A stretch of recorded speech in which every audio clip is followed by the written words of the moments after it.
Assalamualaikum warahmatullahi wabarakatuh. Kali ini kita akan belajar bersama-sama modul 3 ya, modul 3 di PPG Piloting 2024. Modul 3 ini nanti ada 2 topik ya. Modul 3 berjudul Pengantar Pendidikan ABK, Anak Berkebutuhan Khusus. Setelah belajar di topik 1 ini nanti, harapannya adalah yang pertama, Bapak dan Ibu mampu mengklasifikasikan keragaman peserta didik. Kemudian, setelah Bapak dan Ibu bisa atau memiliki kemampuan mengklasifikasikan berbagai keragaman di dalam kelas, gitu ya, harapan yang berikutnya adalah Bapak dan Ibu mampu mengelola akomodasi apa yang tepat untuk mereka. Begitu ya, akomodasi yang layak atau akomodasi yang tepat untuk mereka. Dan yang terakhir adalah mampu mengintegrasikan akomodasi yang layak berdasarkan keragamannya di dalam pembelajaran. Gitu. Nah, untuk lebih lanjut kita akan bahas perlahan-lahan ya. Ini adalah topik 1.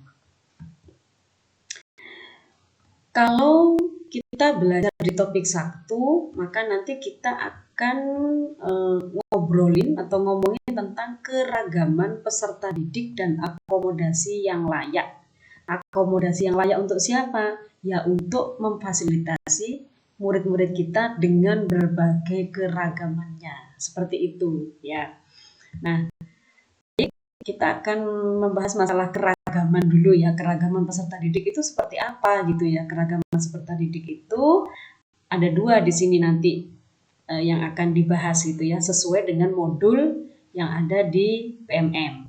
Yang pertama adalah keragaman dari gaya belajar masing-masing peserta didik dan tipe kecerdasan. Ya, kan tentu saja kita sudah paham bahwa murid kita itu masing-masing tidak sama. Mereka memiliki gaya belajar dan tipe kecerdasan masing-masing. Nah, yang kedua, selain keragaman dari gaya belajar dan kecerdasan, ada pula keragaman kebutuhan khusus dari masing-masing peserta didik.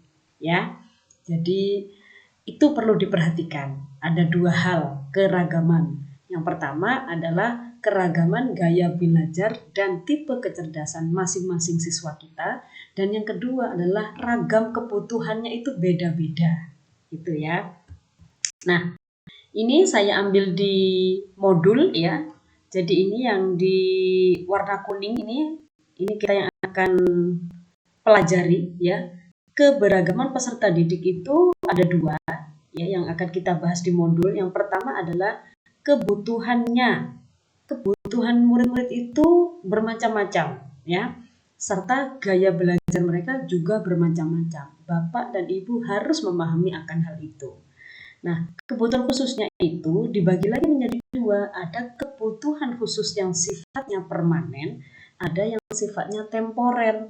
Kalau permanen itu berkelanjutan dalam waktu yang lama dan biasanya cenderung menetap. Kebutuhan itu akan ada selamanya. Nah, sementara untuk yang temporer itu kebalikannya. Begitu ya. Untuk yang permanen itu ada 4 aspek ya, intelektual, emosi dan sosial, fisik motorik dan sensori. Kebutuhan khusus yang sifatnya menetap ada 4. Yang pertama adalah dari sisi intelektual. Contohnya adalah tunagrahita dan lambat belajar.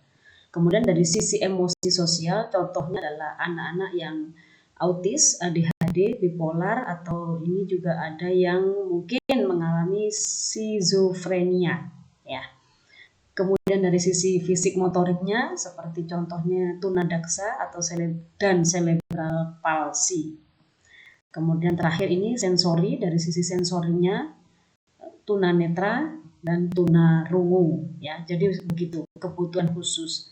Nah, ternyata yang menarik itu di sini adalah di sini kebutuhan khusus yang sifatnya permanen dari sisi intelektual ternyata tidak melulu mengurusi anak-anak yang lambat belajar dan tunagrahita. Ternyata anak-anak yang memiliki kecerdasan istimewa, yang kecerdasannya di atas rata-rata, itu masuk ke anak yang berkebutuhan khusus. Kenapa? wajar sih menurut saya, anak-anak yang kecerdasannya istimewa itu memang karena dia tidak sama dengan yang lainnya, maka bapak dan ibu harus memahami dan memfasilitasi mereka dengan baik, supaya mereka tidak mengganggu temannya karena pelajaran yang di kelas itu bagi dia terlalu mudah gitu ya. Jadi seperti itu. Untuk urusan intelektual tidak hanya anak-anak yang lambat saja, tetapi anak-anak yang kecerdasannya luar biasa itu juga termasuk. Ya, baik, lanjut ya. Untuk yang keberagaman peserta didik dari model gaya belajarnya di sini ada 10 ya. 1, 2, 3, 4, 5, 6, 7, 8, 9, dan 10. Oke, ini tadi sama seperti yang tadi ya, kebutuhan khusus ya, keberagaman kebutuhan khususnya mereka. Ada 4 ya, ini ada fisik, kemudian intelektual, sensori, dan mental. Ini.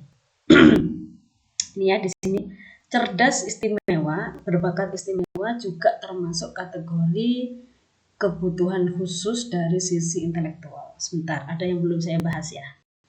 Nah, ini yang temporer ya.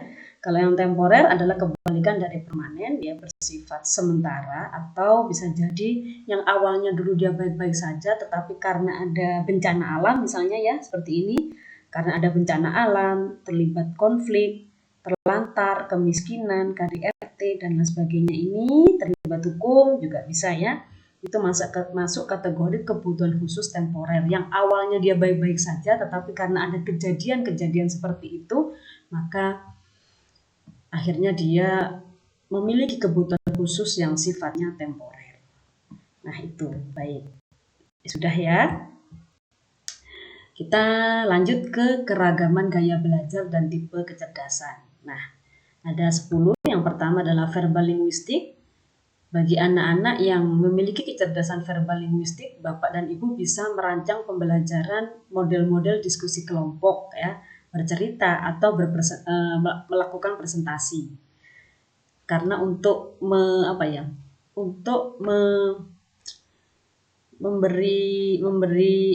kesempatan karena dia kuat di verbal linguistiknya. Kemudian untuk auditori itu Bapak Ibu bisa merancang pembelajaran yang sifatnya mendengarkan informasi melalui rekaman suara, musik gitu ya. Kemudian naturalis itu adalah anak-anak yang seneng banget gitu ya di lapangan atau di alam, eksplor tentang alam ya, fenomena alam, gejala alam dan lain sebagainya. Observasi ya. Kemudian kinestetik, silahkan Bapak dan Ibu merancang pembelajaran yang melibatkan aktivitas fisik mereka supaya ya mereka seneng gitu ya karena dia kinestetik gitu ya.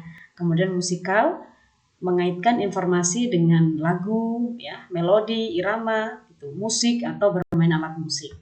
Kemudian visual spasial, ini adalah anak-anak yang kuat di gambar dan simbol. Jadi Bapak dan Ibu bisa merancang pembelajaran yang banyak gambarnya atau peta konsep, diagram, dan grafik. Kemudian untuk logis matematis, itu lebih ke penerapan konsep matematika dalam kehidupan sehari-hari. Misalnya soal cerita seperti itu atau problem solving, pemecahan masalah sederhana ya. Kemudian untuk eksistensial itu adalah anak-anak yang seneng banget gitu kalau diajak diskusi tentang hidup dan kehidupan. Kalau untuk anak PAUD mungkin masih belum tampak ya mungkin ya, tapi mungkin ada juga beberapa anak PAUD yang sudah terlihat gitu seneng banget gitu ya. Tapi saya sih belum pernah menemukan gitu kalau untuk anak yang kecil ya. Kalau untuk anak-anak SD SMP gitu mungkin sudah terlihat ya mungkin. Untuk intrapersonal dan interpersonal ini coba nanti Bapak Ibu cek lagi ya, saya khawatirnya salah gitu ya. Saya khawatir keterbalik ya, tapi yang saya tuliskan di situ itu kalau intrapersonal itu Bapak dan Ibu bisa merancang pembelajaran sama kayak verbal linguistik ya, diskusi kelompok atau tugas proyek yang hubungannya dengan orang lain. Kalau interpersonal itu kebalikannya ya, seneng dirinya sendiri aja, dia senang menulis jurnal syukur, bercerita tentang dirinya, kemudian refleksi, merenung seperti itu. Tapi coba nanti Bapak dan Ibu cek lagi, saya khawatirnya terbalik. Jadi itu ya mengenai keragaman gaya belajar dan tipe kecerdasan. Kita sudah belajar mengenai dua keragaman ya. Masih ingat ya, tadi yang pertama adalah keragaman apa tadi? Keragaman dari kebutuhan khususnya. Kemudian yang kedua adalah keragaman gaya belajar dan tipe kecerdasannya. Ya. Oke. Nah, ini lanjutannya. Karena ada berbagai macam model murid yang seperti itu ya, ada yang berkebutuhan khusus, ada yang gaya belajarnya seperti itu. Nah, sebagai guru, akomodasi seperti apa sih yang bisa kita berikan gitu, yang layak gitu ya untuk anak-anak yang seperti itu gitu ya. Yang pertama adalah akomodasi yang layak dalam pembelajaran itu yang harus kita perhatikan. Yang pertama adalah aksesibilitas ruang belajarnya. Aksesibilitas ruang belajarnya itu seperti apa? Ruangan belajar itu harusnya bisa diakses semua siswa gitu ya. Bukan siswa tertentu saja, tapi semua siswa dapat menggunakan fasilitas yang ada di kelas. Ya, nyaman, aman gitu ya. Kemudian yang kedua adalah fleksibilitas proses pembelajarannya. Artinya, Bapak dan Ibu memberikan akomodasi dari berbagai strategi pembelajaran. Jadi tidak satu strategi aja yang disampaikan, tetapi berbagai strategi, berbagai pendekatan, berbagai metode. Begitu ya. Kemudian yang ketiga adalah fleksibilitas bentuk materinya. Kalau tadi kan prosesnya, sekarang materinya. Materinya itu lebih fleksibel gitu ya, dari medianya seperti apa, formatnya, pilihan bahasanya, modulnya, tingkat kesulitannya, dan panduannya itu fleksibel gitu ya. Yang terakhir adalah fleksibel dari sisi waktu dan evaluasi.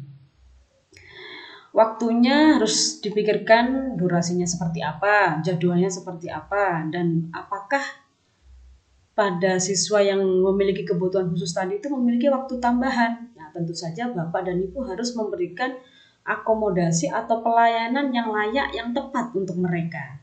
Ya, jadi akomodasi yang layak dalam pembelajaran itu ada 4 hal. Yang pertama adalah ruang belajarnya. Harus nyaman, aman, dan dapat diakses oleh semua murid. Kemudian yang kedua, proses pembelajarannya fleksibel. Ya. Yang kedua itu prosesnya. Yang ketiga adalah materinya yang fleksibel. Ya, jadi harus materinya itu harus mengakomodir berbagai bentuk keragaman yang ada di dalam kelas gitu ya, materinya, medianya, formatnya seperti apa gitu ya, harus bervariasi, fleksibel lah ya. Kemudian untuk yang terakhir adalah fleksibel dari sisi waktu dan evaluasi. Itu ya, jadi mudah-mudahan Bapak dan Ibu bisa paham gitu ya. Lanjut ya. Nah, ini di modul nanti Bapak dan Ibu akan menemui atau masuk ke sesi ruang kolaborasi. Di situ ada Bapak dan Ibu diminta untuk memetakan kondisi keragaman peserta didik yang ada di kelas. Tadi kita sudah belajar ya keragamannya tadi seperti apa, mulai dari keragaman gaya belajar, kemudian keragaman kebutuhan mereka kan beda-beda. Nah, ini di sini Bapak dan Ibu bisa menuliskan jenisnya apa. Apakah anak didik Bapak Ibu itu memiliki keragaman dari tipe gaya belajar? Sudah pasti ada. Nah, apakah ada pula siswa Bapak dan Ibu itu yang memiliki keragaman dari bentuk kebutuhan khususnya? Nah, nanti bisa Bapak dan Ibu tuliskan di sini ya, jenisnya seperti apa. Nah, kemudian akomodasi yang sesuai dengan anak-anak yang Bapak Ibu sebutkan di kolom ini. Misalnya nih di sini jenis keragaman peserta didik saya itu memiliki keragaman dari sisi apa tadi ya? Tipe kecerdasannya. Nah, kalau untuk anak peserta didik yang tipe kecerdasannya seperti ini, maka akomodasi yang layak sesuai kebutuhan mereka apa ya? Tuliskan di sini. Nah, alasan Bapak dan Ibu menentukan akomodasi itu apa? Nah, gitu ya. Insya Allah mudah lah ya kalau Bapak dan Ibu bisa memahami dengan baik. Nah, kemudian masuk ke aksi nyata. Di sini Tabel 1.3 penyesuaian atau akomodasi terhadap kondisi peserta didik ya. Yang pertama, jika kondisi peserta didiknya seperti ini, maka akomodasi yang diberikan itu seperti apa dalam pembelajaran gitu ya. Nanti dituliskan di sini. Misalnya ada peserta didik yang dengan autis kayak nomor 4 ini, maka akomodasi yang Bapak Ibu berikan itu apa? Dari sisi ruangan kelasnya itu misalnya mau disendirikan atau ruang kelasnya diberi apa ya, misalnya pencahayaan yang cukup terang atau dengan model bermain yang bagaimana, itu Bapak dan Ibu bisa tuliskan di bentuk-bentuk pelayanannya seperti apa. Jadi kalau Bapak dan Ibu masih bingung akomodasi itu seperti apa, akomodasi itu artinya mungkin bahasa gampangnya adalah jika ada siswa Bapak Ibu yang seperti ini, maka Bapak dan Ibu melayaninya itu seperti apa. Nah, gitu loh maksudnya. Kan ada 4 ya. Dari sisi apa ya yang pertama tadi ya. Dari sisi ruangan kelasnya, Bapak dan Ibu akan mendesain seperti apa. Kemudian dari pendekatannya, apa ya tadi ya? Prosesnya.